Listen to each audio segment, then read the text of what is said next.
Olá, eu sou o professor Vidal e o tema dessa aula será Unidades de massa e peso. Olha, para não interromper a aula depois, já aperta o joinha, se inscreve no canal, eu fico esperando.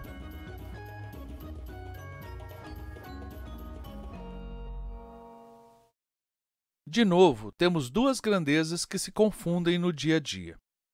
Massa é a quantidade de matéria de um corpo ou objeto. Peso é a força com que esse corpo é atraído pelo planeta onde ele está. O problema é que no nosso planeta, os valores dessas duas medidas serão sempre iguais, mas só os valores. As unidades são diferentes. A unidade de massa é o grama. Cuidado, hein? O grama, não a grama. A grama é mato. O grama é a unidade de massa. Já a unidade de peso é o grama-força. Essa coincidência acontece porque, na verdade, essas unidades foram definidas para que coincidissem. Como todos nós só vivemos no planeta Terra, e sempre foi assim, foi bem natural definir a massa igual ao peso, já que, em geral, determinamos a massa através do peso. E se eles coincidem, fica mais fácil converter. Basta tirar a palavra força. Em laboratórios e em situações de pesquisa científica, a unidade usada para medir uma força é outra. A unidade padrão é o Newton. Mas em nosso dia a dia, isso seria complicado, porque enquanto 1 grama de massa pesa 1 grama-força, em Newton teríamos 1 grama que pesa 0,0098 newtons. Por isso, deixamos essa unidade só para os cientistas. A unidade de massa possui uma definição diferente das demais.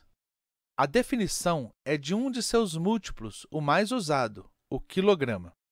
O quilograma é tão comum que todo mundo se refere a ele como quilo apenas, como se fosse íntimos o suficiente para abreviar o nome. Como quilo é apenas um prefixo que significa 1000 vezes, é estranho quando na feira alguém pede 1 quilo de batatas. Afinal, 1 quilo de batatas seriam 1000 batatas. Mas isso, claro, é apenas uma brincadeira com essa forma de linguagem do dia a dia que todos usamos correntemente. 1 quilograma foi definido originalmente como a massa de 1 litro de água, pura e a uma temperatura determinada.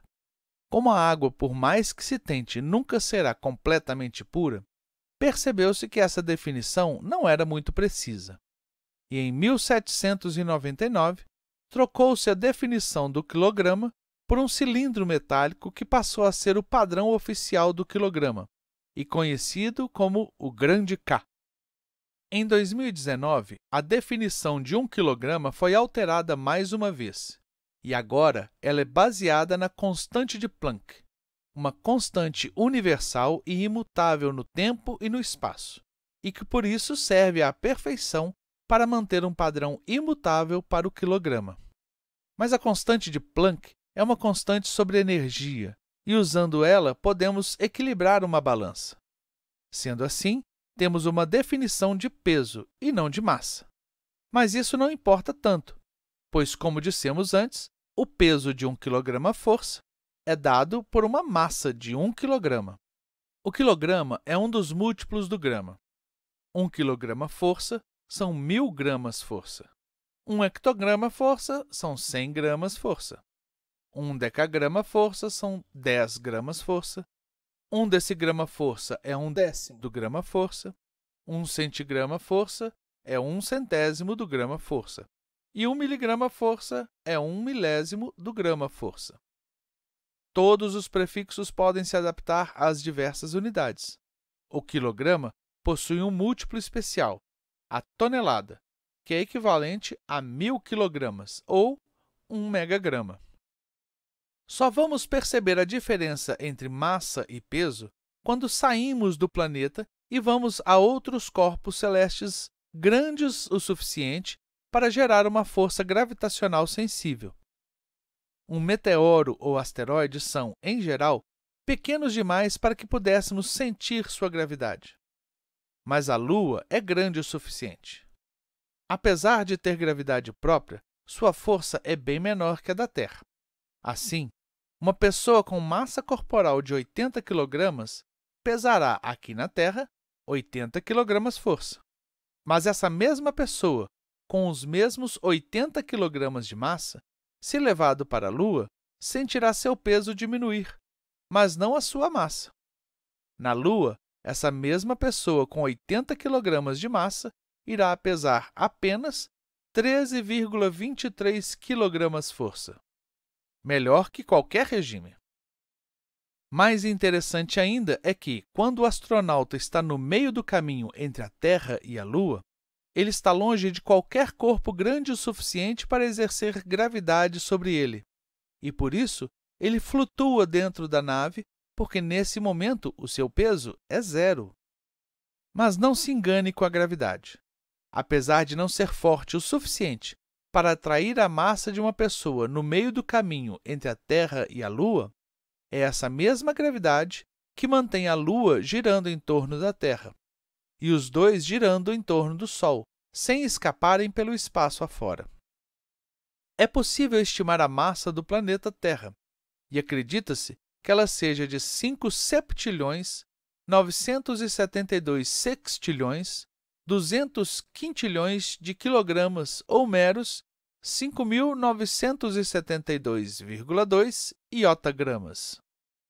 Quando compramos remédios, eles sempre são classificados pela massa de seu principal componente químico na mistura da fórmula.